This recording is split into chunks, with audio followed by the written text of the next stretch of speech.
આપણા શરીરમાં એન્ટર થાય. હવે એ ફેલાય કેવી રીતે છે, એનો ફેલાય કે એ આપણને વારસામાં મળે છે. ખરેખર આનુવંશિક છે કે આપણે આમ સાદું જીવન જીવતા આપણને એમ નહીં થાય. આપણા માતા પિતા પરથી આવ્યા. મારા ઘરમાં મારા માતા કે મારા પિતાને કોઈને સિકલ સેલ છે તો એમાંથી એ સિકલ સેલ મને થશે. પણ જો મારા મમ્મી પપ્પાને સિકલ સેલ ના હોય તો મને 20 દિવસનું હોય એ જન્મે એ લાલકણ જન્મે અને મરે ત્યાં સુધીનું આયુષ્ય એનું 120 દિવસનું હોય. પણ જ્યારે એ લાલકણ સિકલ આકારનો થઈ જાય છે, જ્યારે સિકલ સેલ થાય છે તો એની જે આયુ હોય છે જે સિકલ સેલના કણની એની 10 થી 15 દિવસની આયુ હોય છે. તો એ કણ વધારે ને વધારે મરે છે આપણા શરીરમાં.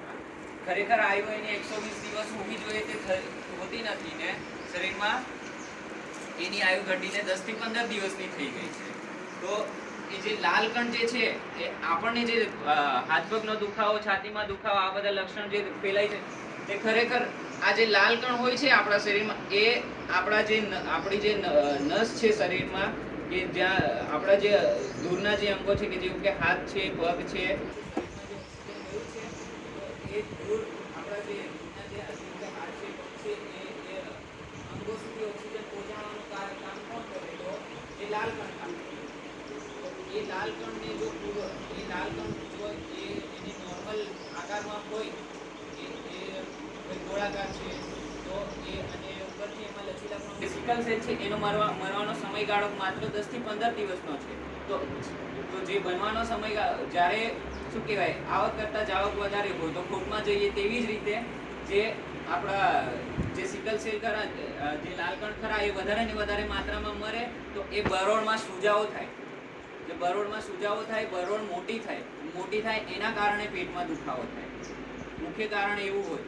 અને એના કારણે જે ઓક્સિજન કેરિંગ કેપેસિટી ઓછી હોય એના કારણે જે લોકોને છાતીમાં દુખાવો થાય એને એક્યુટ ચેસ્ટ પેઇન કહેવાય ને કે એક્યુટ ચેસ્ટ સિન્ડ્રોમ કહેવાય ને.